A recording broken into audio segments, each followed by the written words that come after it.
Thank you. Good afternoon, everyone. Thank you so much, President Stout. Thanks to President Williams and Padron, to Chancellor Flores and President Ballinger. It is such an honor to be here to join all of you celebrating the things you've done around the country. I have to say that while, of course, all of the children that my wife Deb and I have are our favorites, all the towns we have visited are our favorite town, all the community colleges being honored here are our favorites, there's a particular family connection that I need to mention, which is my wife, Deb, grew up, Deb, would you stand up, please? So here's Deb. I give you Deb. She grew up in Vermilion, Ohio, which, there's a spoiler alert. This is within the force field of Lorain County Community College. So we are so honored to congratulate them and the Alamo colleges as well, and all of you. I'm here for the next few minutes, not very long, but I'll try to do it as concisely as possible, to do something strange, which is to tell you something you already know, but to tell it to you from an outside perspective. We're meeting today, of course, in greater Washington, D.C., and the standard joke, the standard sad joke in Washington, if you ever see a committee hearing on C-SPAN or whatever, is late in the day they'll say, well, everything has been said, but not everybody has said it yet. So my version of that is to say, I'm going to tell you something you already know and that informs your life. But I'm going to say it as somebody who is seeing it from the outside.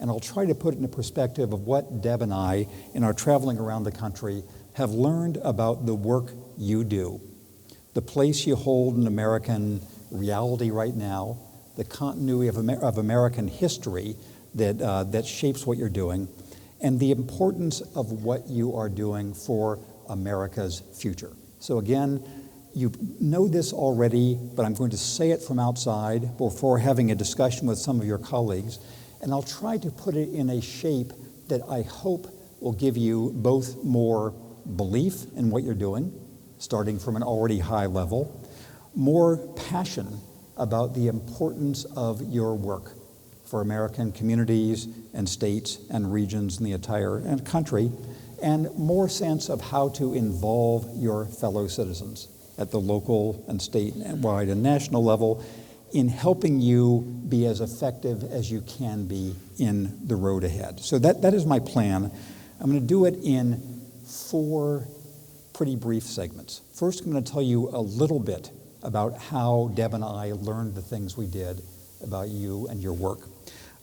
Second, I'm going to tell you a little bit about this moment in American history and how it matches past eras of upheaval and how that affects the work you're doing. Third, I'm going to talk about why specifically community colleges are the American institutions of this moment. And fourth, I'll mention a couple of questions that I would hope that you and your colleagues can answer in the years ahead. So first, how do I know what I purport to know? Deb and I have been together for a long time. We met on a blind date in college back in the late 1960s. We've traveled around the world, and something we have liked doing is just the basic act of reporting, which is the things you didn't know until you showed up someplace.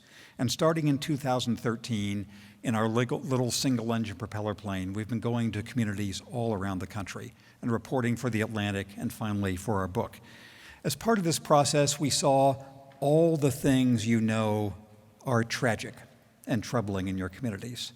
We saw opioids, and we saw signs of division, and we saw inequality, and we saw institutional challenges and everything else that you know about, and the things which are part of our national news every day and our national political discourse.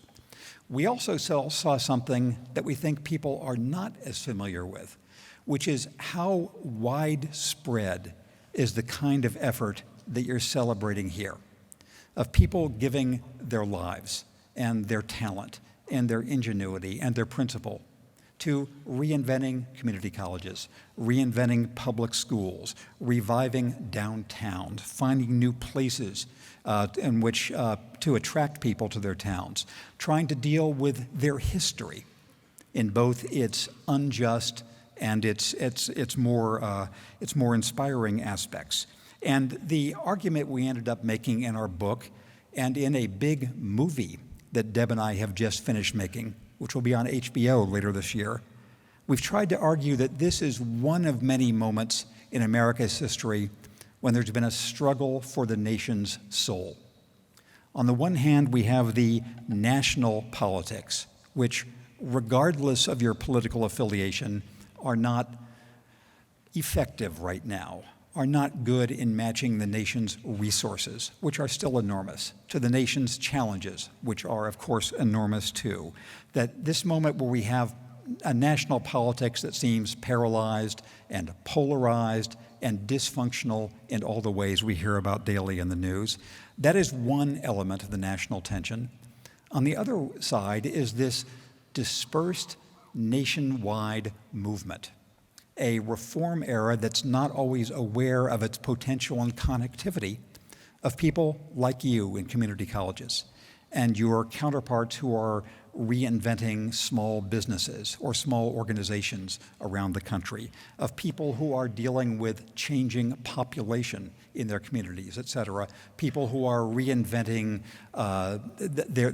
their physical settings and trying to make things more sustainable. We have this tension for America's future. We obviously hope that the more reform-minded elements will be the ones that prevail in terms of making people feel they can succeed, they can do something. But that's the way in which we learned about your institutions. And we wrote about them in our book. And anybody here from Central Oregon Community College? We wrote about it at some length.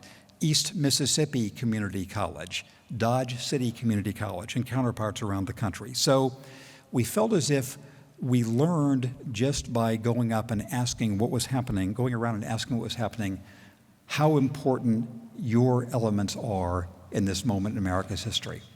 Now, part two. What is this moment in America's history? How do we think about the big forces that are affecting all of us? It is easy to say, and we've all probably said it a million times and heard it a billion times on the news and in political speeches, that this is a time unlike any other. And of course, that's always true in some degree. The technology is different, the international challenges are unique, et cetera. But I would argue this actually is a time that is like many others in American history, and is very much like, in particular, one episode in American history, the original Gilded Age from the 1880s through 1920 or so, and recognizing the similarities between the struggles we are going through now and the traumas America has dealt with through its past, I think gives us more guidance about the ways in which your institutions can have an effect, the ways in which we can have a brighter rather than a less promising outcome from our struggles. Here's what I mean. If you read the American history of any decade in our past, whether it's the 1790s or the 1830s or the 1880s or the 1930s, you will read stories of people being dislocated from their jobs, of having to move, having technology changing what is happening to them, of having international tensions affect their lives. I know in my own family, if I go back several generations, every generation had those kind of struggles.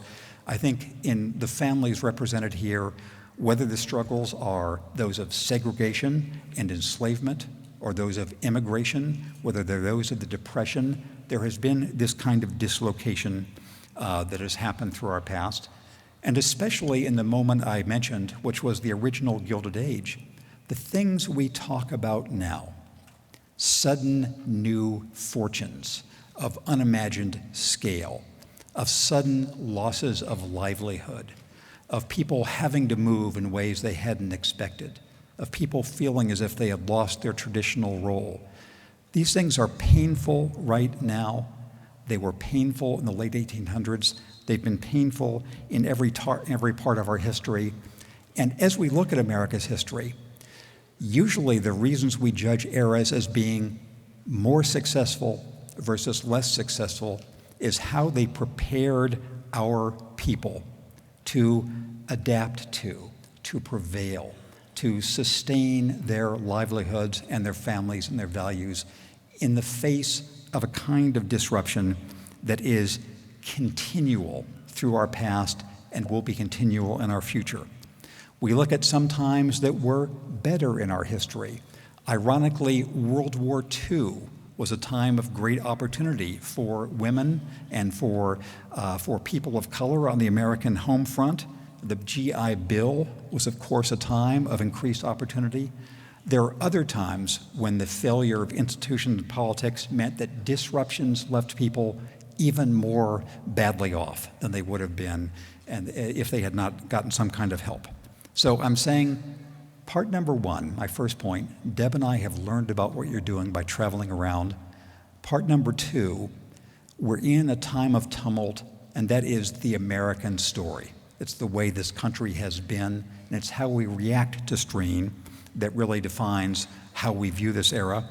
This leads me to part three, why community colleges are the institutions with the greatest potential to determine how people look back on this era of our history. Will they think this is like the GI Bill era? Is this like an era of desegregation and opening up? Or is this like one of those eras where people were left on their own and when the economic and technological strains were not buffered? We all know that in the structure of American education, there are different kingdoms. There's the K-12 kingdom that almost all of us are exposed to and gets a lot of attention. There is the research university kingdom, which from my long years of living in Japan or China or Europe, I had always thought of as the most important part of the American educational structure because of its ripple effects economically, because of the people it attracts, because of its crown jewel status. And of course, K-12 will always matter. And of course, research universities must be sustained and protected. But the third kingdom of community colleges, I think, matters most right now because of two things you can do uniquely, or at least in a more intense way, that either the K-12 system or the research university system can do. And that these are why the nation's fate is so tied up with the kind of success of community colleges that you're advancing and refining here. The first thing that you can do, almost uniquely, and certainly at least the most intensely, is matching people who need opportunities with the opportunities this era is creating. You know all the reasons why people need opportunities. They've been excluded by birth, or by race, or by language, or by family background, or by income, or by any of the things which make it hard for people to realize the opportunities that they should. That's what Raj Chetty's work and many others have demonstrated and that we've seen around the country. Again, every era in America's history has excluded some people. You know very well people who need more opportunity now. What you also know is how many new opportunities are being created right now. Opportunities in health services of all kinds, and in robotics, and in aerospace, and logistics, and advanced agriculture, and law enforcement and public safety, and on down a long list of other fields that we've seen in practice at community colleges, advanced manufacturing. Through the history of technological disruption, there's never been a time when advanced technology has created less work overall. There always is more economic activity. There always is more production and employment in the long run. But what it does do is dislocate people for a certain period of time. And there is no American institution more on that connection front between people who need those opportunities and the new opportunities that are rising than community colleges. We have seen that, I believe it. If this is to be a fairer country, a more engaged country economically and other ways, it will depend on the work that you are doing. The second thing you can do, in particular distinction to many research universities, is that you can mark your success by being inclusive rather than exclusive. We know there are reasons for exclusivity. A basketball team can start only 5 players. An orchestra can have only so many first violins. And some advanced research labs might have to concentrate on a limited number of researchers. But for a nation's well-being in the long run, economically, culturally, civically, and every other way, the more people who can be brought into the tent, the better, as opposed to the more that can be left out of the tent. That was the great discovery of the late 1800s with the beginning of the public schools, the public high school system, and that is the great potential that you all are realizing now.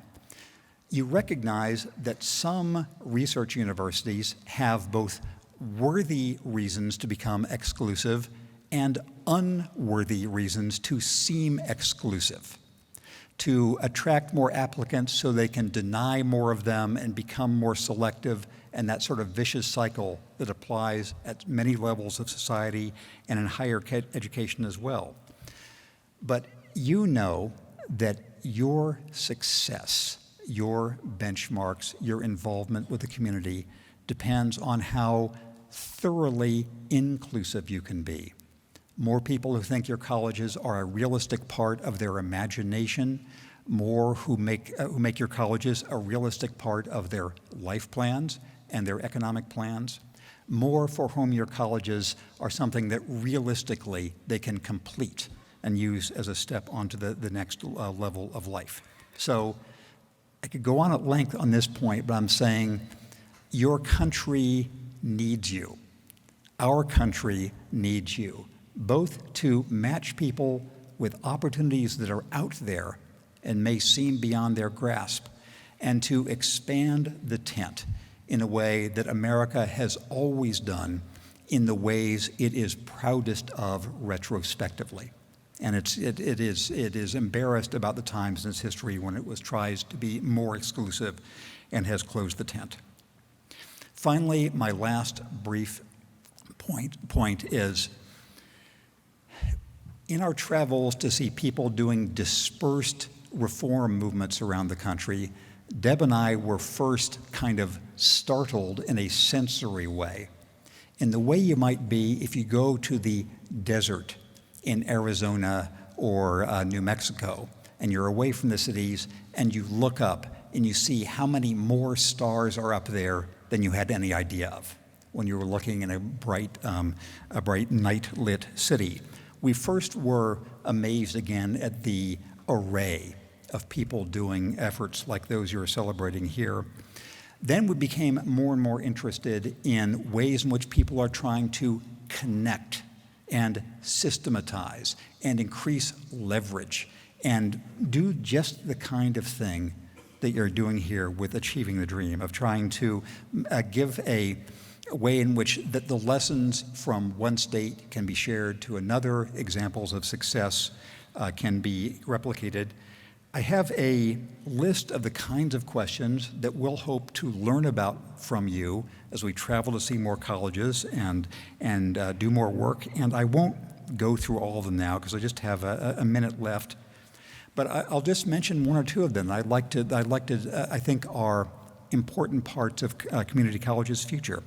For example, many of the strongest community colleges are in some of the most beset parts of the country, where young people are leaving or where industries are fading? And how do community colleges think about their obligation to people who are going to stay and people who are going to leave? What is the way in which do you feel good about training people who might leave or training people who want to stay? That is an interesting part of the challenge to have. It's also interesting to think how your colleges balance training for the specific skills of this moment versus training for the skills will be different, the opportunities of 10 years from now. What's the way you work with private companies? What's the way you work with research universities?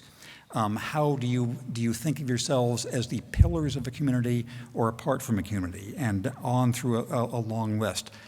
The reason I mention all this is what I have learned, and I think Deb and I would say we have learned compared with 7 or 8 years ago when we began our journeys, is how rich is the experiment and the challenge that you all are in the centers of right now. The stakes could not be higher for America's economic, political, cultural, and civic wholeness. It matters to all those things that you succeed in what you're doing. And we are doing our part to see that the questions you're asking, the successes you are registering, and the challenges you face have a more central part in the American discourse than they have sometimes had. My final sentence, which may be a long sentence, but it just will be a sentence. I spend most of my time reading American history or reading historical fiction of the United States because everything in American life is new but also familiar. And there's so much you learn from seeing the paths we have been through before. My hope is that when people write the history of the 2000 teens in America and the 2020s, they'll be writing about people around the country who are finding ways to deal with problems that seemed impossible, that seemed intractable, of racial justice and injustice, with economic opportunity and possibility, of modernization, of re-knitting the civic fabric. And I hope that when they do that, there will be long chapters in those books about the way the community college revolution of the early 21st century was a key to the way the country put itself back together again. So thank you and congratulations.